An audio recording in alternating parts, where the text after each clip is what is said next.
It seems like there are two common themes that dominate my prediction show rant, one of which being Conor McGregor and his lack of activity and what he could bring to the sport when he's not bringing.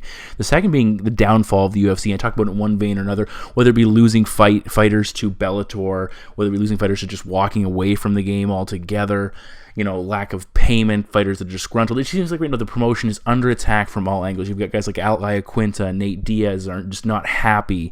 You've got a division, like the example, the middleweight division, it's a complete sham at this point. You have Michael Bisping's the champion. George St. Pierre's coming out of nowhere to get a shot at the title, if that actually even happens. You've got a legitimate title challenger in Yoel Romero, who's just been put on the shelf. Jacare Souza just lost a fight after he should have been granted a title shot, a long time ago. It just seems like the promotion is struggling. Some of it's, it's lost Ronda Rousey, Conor McGregor's on the back burner, John Jones is out of commission, Anderson Silva, another former champion that they, really built on, is apparently walking away from the sport. Brock Lesnar, obviously we know what he lost. They certainly are in a position, they're just a vulnerability. Frank Shamrock, I believe in an interview, said the owners, the Fertittas, got out at the right time. That appears to be, it might be the case. Can the promotion dig itself out of a hole? I don't know. It's a great question. But, either way, I always look forward to cards, but at the same time, you have to wonder, where are we headed with the UFC? Welcome back to Kamikaze Overdrive MMA Predictions. As always, I am your host, Scott Johnson. On this episode of the show, we are breaking down the upcoming UFC 211 pay-per-view, which will take place on May 13th, featuring the heavyweight title fight rematch between champion Stipe Miocic and the challenger Junior Dos Santos, also a former champion. The titles was not up for grabs when they first met. It will be this time around. We also have a women's strawweight title fight between Joanna and Jedrzejczyk and title challenger, the ever-dangerous Jessica Andrade. I have 5 main card predictions I'll be giving to you. All of my preliminary picks, and I believe there are 9 now on the undercard, are available at kamikazeoverdrive.net. You can also go in and vote on the polls and pick who you think is going to win each fight. Certainly consider breaking those down. The bet pack, just done 3 overall. I lost a couple of crucial fights, which prevented it from being an absolute great night. Again, lots of time to build for this fight and prepare for these matchups, so certainly it's worth a look.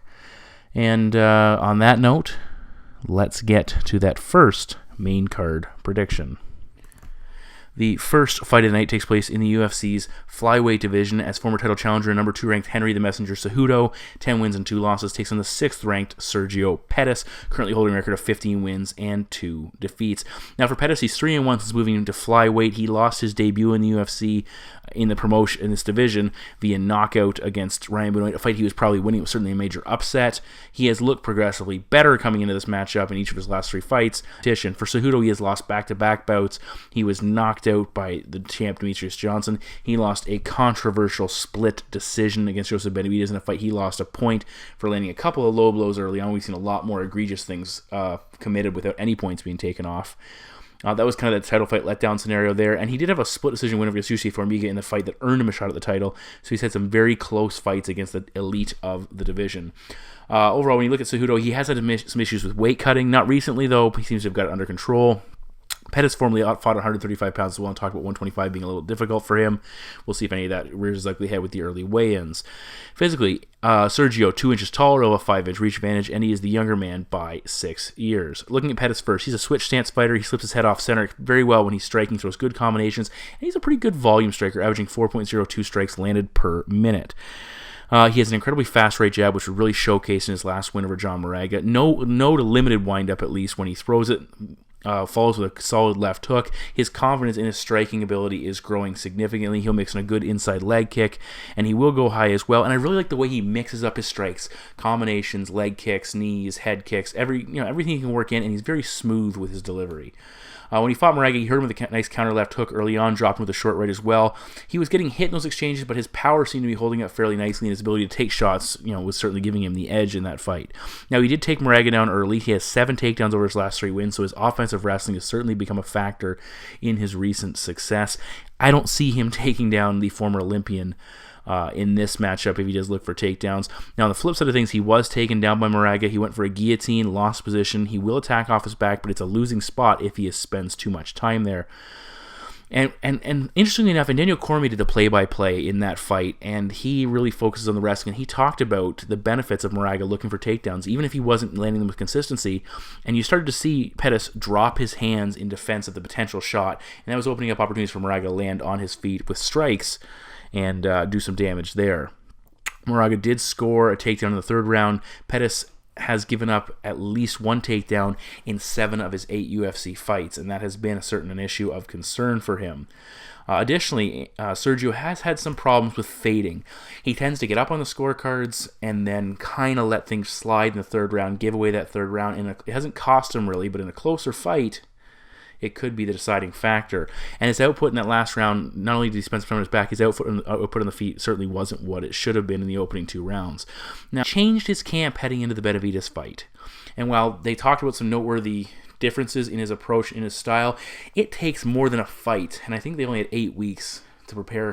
It takes more than a fight. So this should be his showcase fight for what he's developed and changed coming into that new camp, coming into this matchup here.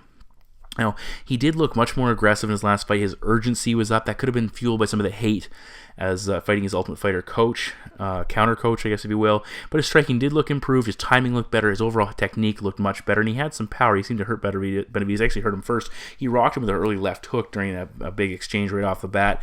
He was throwing a heavy straight hand. He will counter with it as well if you come forward too aggressively. He throws some good body kicks. He was busting Benavidez up to the body. He will go low as well. And look for him to tie up use that tie plum and land some knee strikes if Pettis does close the distance. Now, as far as the wrestling of the Olympian goes, he has some good takedowns. Trip takedown to get on top of Benavidez, but couldn't hold him down. We saw him execute a nice single leg trip combination, and again, but couldn't hold Benavidez down. Overall, 6 takedowns in his win over Chris Carriazo, but just 5 takedowns in his other 5 fights that he's fought in the UFC. So pretty much 1 takedown per fight. That's not that strong for a wrestler of his caliber. When you look at that Benavidez fight, the speed and combination striking of Benavidez was giving Henry all kinds of issues. And Cejudo was throwing a lot with power, and that was taking a little bit out of him. He was swinging, he was missing, he was wearing down as the fight progressed. And I don't like the fact when guys waste a lot of energy on combinations that aren't coming through. He had more success against Benavidez when he moved forward and backed him up against the cage and let his hands go. And I think that's what he needs to do here. Cejudo has used his wrestling in the past with success when he knows it's there to be used. I think this is the type of fight where he's going to recognize that door is open for him to use his wrestling, ground Pettis, and really bust him up and augment his striking with that takedown game. And I think it'll make his striking better. Pettis, not a strong finisher, and I think that's going to cost him in a fight like this, especially if it's a close fight early on. And Cejudo's a guy known for fading. Pettis won't be able to capitalize on that because he's not known for finishing strong either. I think, this will be a close fight. I think the takedowns will play a crucial role because I think Cejudo goes to them more often. And my prediction is Henry Cejudo to defeat Sergio Pettis by decision.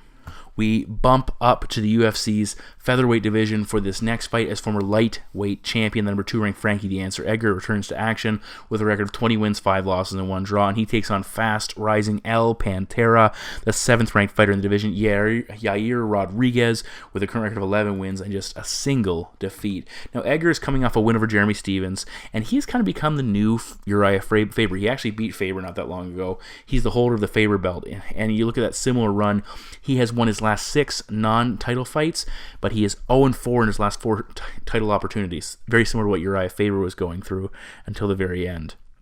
Now, Rodriguez is coming off a win over a legend in BJ Penn, but a former shell of himself in BJ Penn. He is undefeated since 2012, but this is a massive step up in competition for the young Mexican fighter. Now, Edgar is trying to hold on to his top spot or not, I don't know, but at least he's trying to maintain that position there. Rodriguez, he's looking for his opportunity. The guy is hungry and he is young, and he hasn't got there yet, and he knows this is his opportunity to launch himself potentially into that next shot at the title when Aldo Holloway is all said and finished. Now, Edgar is fighting in just his 3rd 3-round fight since 2009, which is worth noting, and he needs to get off to a strong start. And what we've noted, he has had issues getting tagged early in fights, not always, but getting behind and then rallying late. Well, you only have 3 rounds to do that. You can run out of time before you get to the point where you need to be, where over a 5-round fight, you can throw away a round or even 2 and still win that matchup. Physically, Rodriguez 5 inches taller, over 3-inch reach advantage, and he is 11 years younger than Frankie. Gosh, it feels like just the other day Frankie was the young kid on the block challenging BJ Penn for the lightweight title, and now here he is in a very different position. Experience-wise, though, Edgar, 27 complete pro fights to just 11 for Rodriguez, plus the title fight scenario and the quality of caliber of opposition that Edgar has faced is a massive advantage. With Rodriguez, he has stopped 2 of his last 3 opponents, but he has had 2 splits in his last 3 fights to go the distance. So, that's still something a fighter needs to learn and work on, is the ability, if you can't finish a fighter, still to beat him definitively. He's a Taekwondo black belt. His variety and speed are simply overwhelming, and if his power, and it appears to be the case, is developing and really coming into its own, how do you prepare for a guy like this? He just throws so much at you. His movement is incredible. He switches stances. He attacks from different angles. He's very quick. He throws a lot of technique in sequence. He'll just move from one technique to the next, and you just don't know what's coming next. Hard low kicks to remove his opponent's base. Just the simple technique is so effective, because then if you can't move, you can't get out of the way of what he's offering. We saw that jumping roundhouse kick to the face to take out Andre Fili, which was incredibly impressive. When he fought BJ Penn, BJ had a lot of trouble just closing the distance, and it's hard to talk about this fight simply because it wasn't a true test of what Rodriguez brings to the table, because BJ just shouldn't be fighting anymore, shouldn't be fighting young guys like this. I think the Seaver fight is much more appropriate. Either way, BJ had trouble tracking him down, closing the distance. Edgar's quicker than Penn, but is he quick enough to get in there? Additionally, on the other side of things, we saw Rodriguez showcase some wrestling. When he fought Fili, he took him down off a kick, landed some big ground and pound. He will look for submissions or to pass guard and get in top position or get in a superior position. A nice level change for takedowns if he does look to get the fight to the ground. Improving wrestling, that should not be his focus here, though, at least not from an offensive standpoint against Frankie Edgar. Now, the big techniques and wild and crazy things he will throw at an opponent can leave him open to getting taken down or losing position in a scramble. And that's something you do not want to give Frankie Edgar top position or any beneficial position as far as that is concerned. Now, looking at the former lightweight champion, 3.46 strikes landed per minute, limits his opponents to just over 2. He has an unending cardio and pace, which makes him very difficult to keep up with, very difficult to match. But we did see him struggle against Jose Aldo. Not a lot of volume, heavy attack, couldn't connect with enough regularity or impact to really register in that fight en route to a loss. And he beat Jeremy Stephens, but I'm referencing the Aldo fight simply because that's more comparable as far as facing a technically sound striker than it was like a power thrower like Jeremy Stephens.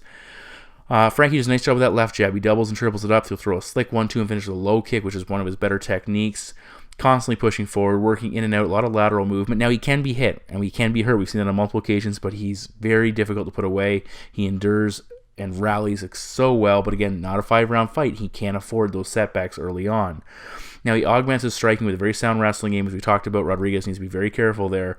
Impressive numbers at featherweight, in fights not including Jose Aldo. He took Cub Swanson down 7 times, beat him on the mat, smashed him early, and put him away. 23 takedowns in his 6 wins.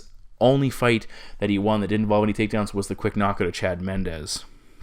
Now, when you go at Jeremy Stephens' fight, he had trouble taking him down early. He closed the gap, pushed Stephens into the cage, eventually got him to the ground, but it wasn't a dominant performance like he did against Cub Swanson. And that's something, if he can't get in on Rodriguez and close that gap for takedowns, is he going to be able to find success with his volume? Is it going to be there? Rodriguez is taking a big step up. His striking skill, he has the length to touch Edgar where he can't reach him, and he has the power and ability, I believe, to hurt Frankie Edgar and win those exchanges on the outside. Edgar has to find a way in with consistency and to land with consistency, not just work his way in and land a few shots. He needs to make them count and make them count every single time. If he can mix in takedowns, that's going to be a massive benefit to the former champion. But I think he's going to struggle in this fight similarly against Aldo, just not able to get on the inside and not able to do enough damage when he does get on the inside. Edgar had to slip up fighting 145 pounds outside of facing Jose Aldo and losing to him twice. But I think this is going to be a passing of the guard fight. Rodriguez could very well finish Frankie Edgar. I think he has the ability to do so. But instead, I think he's going to land the more impactful strikes. Those kicks will hold that Frankie Edgar on the outside. Frankie might get the odd takedown, but I think Rodriguez is really going to come into his own here. And my prediction is Yair Rodriguez to defeat Frankie Edgar by decision. Fight number 3 on the main card is another big fight as far as the welterweight division is concerned, as the 3rd-ranked former middleweight title challenger Demian Maia, 24 wins and 6 losses, taking on the 5th-ranked Jorge Gamebred Masvidal, 32 wins and 11 losses. And this is a fight for Maia, which is incredibly dangerous because he knows he is on the cusp of a shot at the title, and he needs to get through this fight. If he loses it, it is all gone, and he could be too old to recover. Overall, Maia has won 6 in a row dating back to his UFC 170 loss against Rory McDonald. He has submitted the likes of Neil Magny, Matt Brown, and Carlos Condit. I really like that last one. I picked him to upset or submit and upset Carlos Condit. Masvidal has won 3 in a row at welterweight, stopped Donald Cerrone's impressive run, grabbed his momentum. Now, keep in mind, he has won 3 in a row, but he started a little shaky in this division at 1-2 when he moved back up to 170 pounds. So that's a tough situation. So he hasn't been dynamite. He hasn't been unstoppable at 170 pounds, but he has been good and he's getting better. Maia is a former middleweight. Keep that in mind, Masvidal, former lightweight. So yeah, 2 divisions coming together at 170 pounds. Maia 2 inches taller. Masvidal will have a 2-inch reach advantage. And Jorge is the younger man by 7 years. Now, Maia's success has been 100% based on his refocus on his Brazilian Jiu-Jitsu skills. His opponents have yet to find an answer to his ground game. At welterweight, Maia has 4 submission wins and 16 takedowns in his 4 decision wins at 170 pounds. He either finishes you or he smothers you on the floor. He took Gunnar Nelson down twice, and only twice, but every time they did engage, he routinely won the scrambles. Anytime Gunnar looked to take him down, Maia eventually got himself in a better position and won that fight as a result. And he kept Gunnar pinned on his back, which is damn impressive. It shows you where Demian Maia is, where a guy like Gunnar Nelson is, and where the rest of the world is. Maia will pull guard and attack off his back, another sweep, or look to get top position. Jake Shields, though, and that's the fight nobody wants to talk about. Jake Shields is one of the few guys that actually has out-grappled Demian Maia and kept him on his back for large portions of that fight. And that's one of those matchups that was just, for a lot of people, it wasn't enjoyable, but I think it was a fantastic fight, and Jake Shields deserves all the credit in the world, especially when you see what Maia is able to do to the rest of the welterweight division. The big thing with Maia, too, it's not just top position. He will look to get your back, and that's one of the things he's very good at. Whether he rotates to your back on the mat or from a standing position, he'll try and get that hook in, and then try and control your back, get around and start looking for your neck.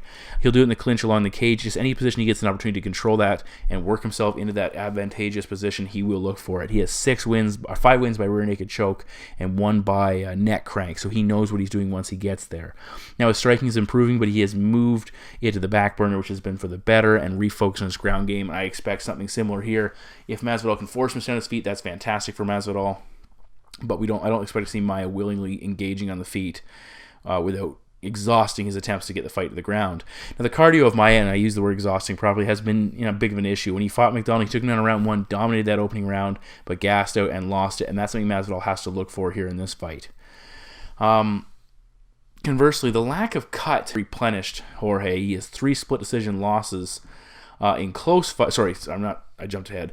He's not nearly as drained. He's not concerned with gassing. He's allowed to let his hands go, and he has had issues with close fights. He's lost 3 fights via split decision.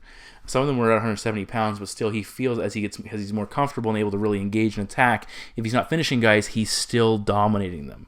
Overall, he has 13 wins by knockout, 2-2 in fights ended by submission, and 20-8 on the scorecards, 1-3 in his last 3 fights to go the distance.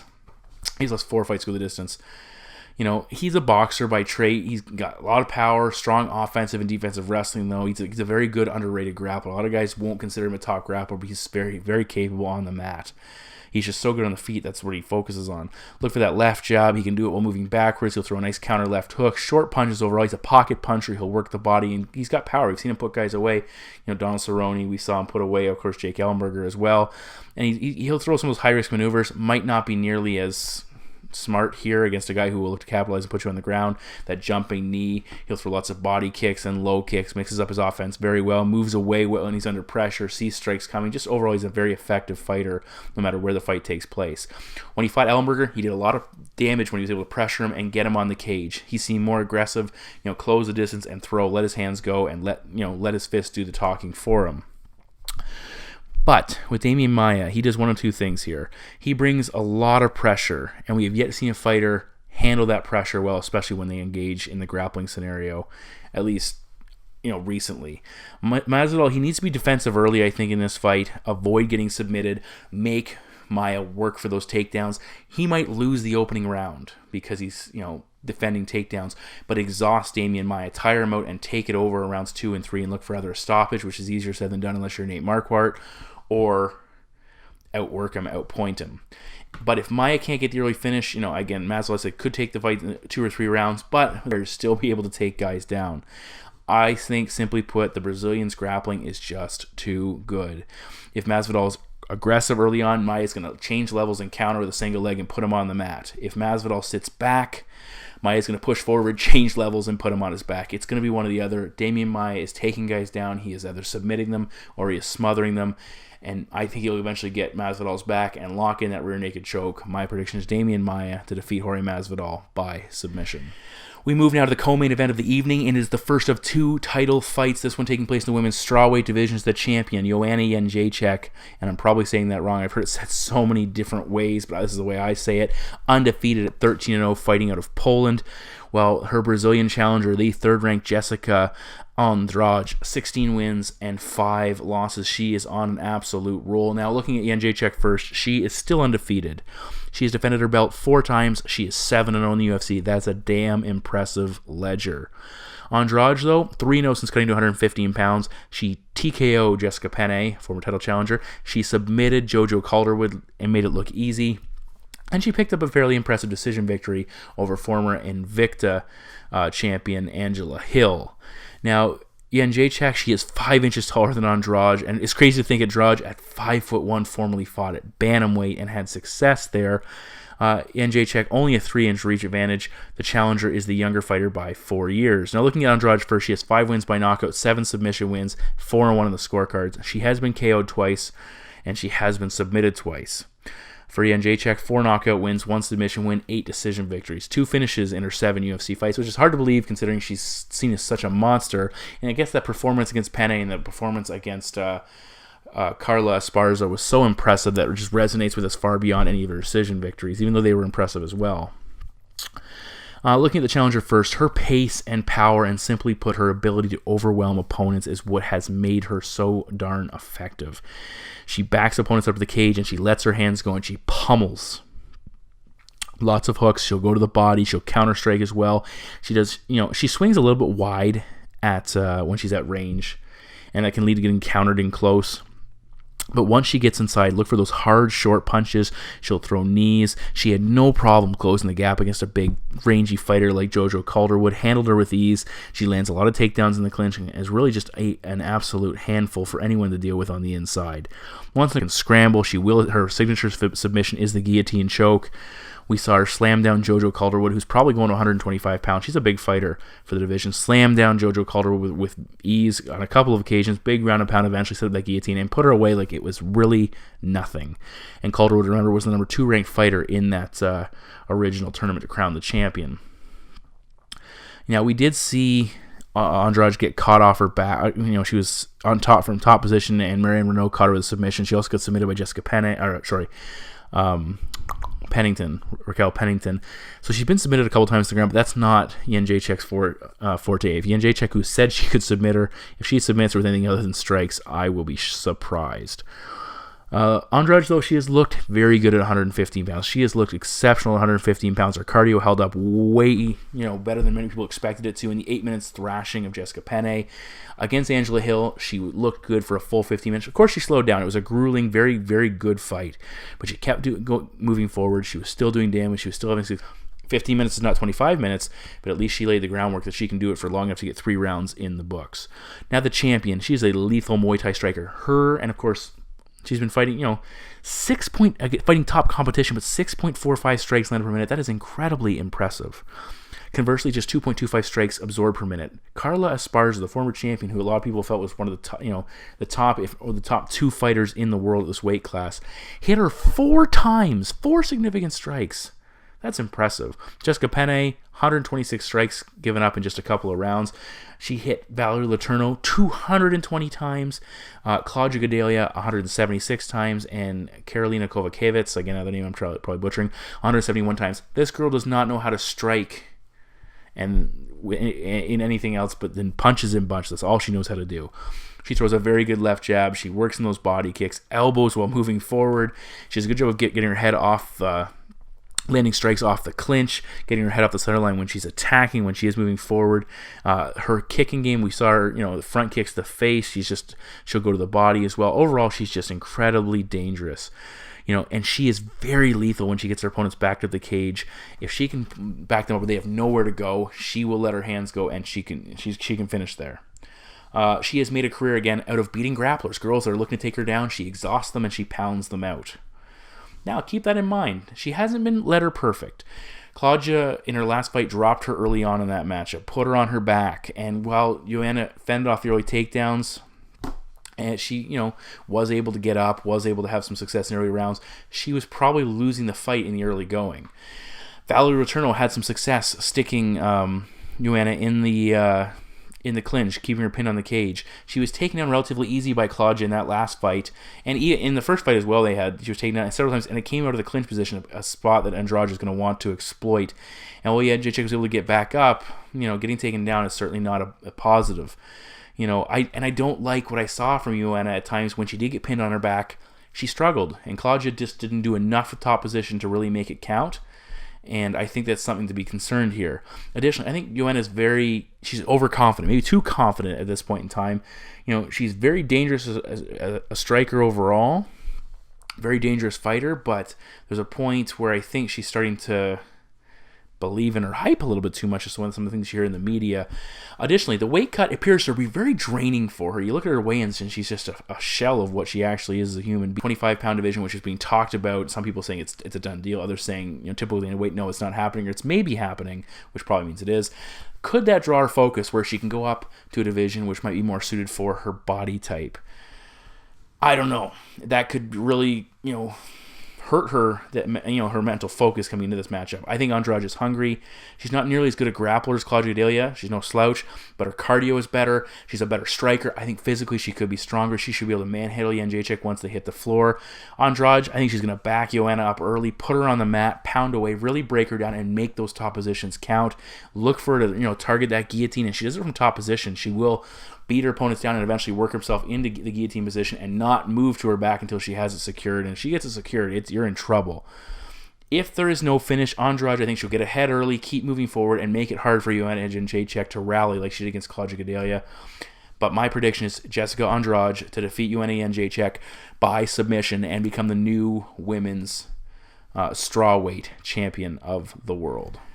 And now in the main event of the evening, it's a rematch. It's the heavyweight title. It is what many people call the baddest man on the planet. Of course, boxing would like to lay claim to that, but it's hard to dispute that the winner of this fight would be considered the baddest man on the planet because it's a multifaceted fight game. Nonetheless, the champion, Stipe Miocic, 16 wins, 2 losses, taking on the former champion and 4th-ranked fighter in the world, Junior Dos Santos, with a current record of 18 wins and 4 losses. Now, this is a rematch from their 2014 fight. Stipe's only lost in his last 8 outings. And obviously, we know Junior Dos Santos won that fight. He last held the title at UFC 155. Keep that in mind. Cain Velasquez, of course, beating it out of him to take the title away. Stipe has won 4 fights in a row since the Junior Dos Santos loss. Junior just 1-1 since that victory. Both fought Alistair Overeem. We know what happened. Overeem knocking out Junior, while Stipe getting the better of Overeem with the title on the line. Now, keep in mind, the first matchup, I felt he had the ability to win that fight. He was coming in as an underdog. I felt he could get the job done, and I felt he held himself, he did exceptionally well in that matchup. We'll talk about that fight momentarily. Both fighters 6'4", 3-inch reach advantage for the champion. Junior is the younger man by 2 years, surprisingly, but he has been out of action for over 13 months. Well, the champion has fought and defended his title twice in that same time span, so activity certainly favoring Stipe. Now, the first fight, looking at the stats first, Junior landing 123 significant strikes. Of course, he won the fight by decision. Stipe landing just 89 significant strikes. Just 89 significant strikes at heavyweight is huge. Stipe, 18 takedown attempts. Now, some of them were half-hearted, and some of them were not intended to actually put Junior on his back more to disguise strikes. But Stipe, 18 takedown attempts, just 1 successful one. I think he got him down maybe twice. One was not really completed, but still it was close. Junior, 1 takedown attempt, 1 successful completion. Stipe overall, I felt he was a little bit busier in each round, but the numbers suggested that Junior, I just didn't see it that way, Junior was landing more shots overall. It seemed like in the fight they opened up with a very reserved pace, very tentative, looking to land but not make mistakes, kind of engage and then put that defensive front back up to avoid any return fire. Stipe, in that matchup, he looked for a single leg on several occasions, and JDS was able to limp leg out of it on multiple occasions as well. We did see some success from Stipe later in that fight, putting him on the ground. But one thing I did like what Stipe was doing, I think it was certainly by design, was that he was looking for takedowns with no intention of taking him down, simply forcing Junior to tie up, and then immediately once they broke the clinch, he was engaging, landing little shots, little strikes, trying to catch Junior unaware of something coming down the pipe. Whether it was a clinch or a takedown attempt. And that was when he had the most success, when he forced Junior to fight off the cage, both because of takedowns and forward pressure, or because he was just able to move and push Junior backwards. I felt early in that matchup, the first 2.5 rounds, Junior was wearing more damage, but he was landing some pretty significant shots and not showing that facial damage like Junior. He was starting to get that crimson mask that really can sway the judges. Overall, I felt Junior's cardio seemed to hold up a little bit better over 5 rounds. Stipe was definitely slowing down, especially in rounds 4 and 5, but it was, I think, the round 3 knockdown that Junior scored against Stipe that really turned the fight. He landed a big left on Miocic as he came forward. That seemed to take a lot out of Stipe. He kind of caught up in the facial damage department very quickly, and Junior kind of took that fight over from then on out. Looking forward to landing strikes very effectively, looking better until that 3rd round knockdown. And I think he came in as the underdog. Junior was the battle-tested fighter, having been the former champion, fought against all their top fighters. And this was a big fight for Stipe, and I thought he held his own very well in that matchup. And I, didn't have any regrets about picking him. I thought he could have easily been given the decision. Didn't necessarily agree with the 49-46s that were on the scorecards, but it is what it is. When you look at what they've done since, I think Stipe has improved tremendously since that matchup. He has finished 4 straight opponents, 3 in the opening round, which makes you wonder about his cardio. The one he didn't finish in the 5th round, it was against Mark Hunt, where he was in top position and dominated the majority of the fight from that position. How does he hold if they can't get the stoppage early? That's a question we'll have to have maybe answered on Saturday night. When you look at Junior, he looked very tentative, very weak against Alistair Overeem, eventually getting knocked out, just didn't let his hands go, waited on him, and it was a mistake. He looked much better against Ben Rothwell in a fight that I picked. I picked Junior to win that matchup. But I think it was because Rothwell slowed down at times and just definitely didn't fight. He's not a great cardio guy. He can go and he can, put up a good fight, but he will eventually gas out, and Junior took advantage of that. Overall, additionally, in addition to the active level that Stipe, being much more active in recent fights, he's taken less damage. Outside of Overeem dropping him, Stipe's limited the amount of damage he's taken, where Junior has been through some absolute wars. And I think that keeps Stipe fresher, both physically, and he'll be just more ready to be in the cage, considering he's fought recently.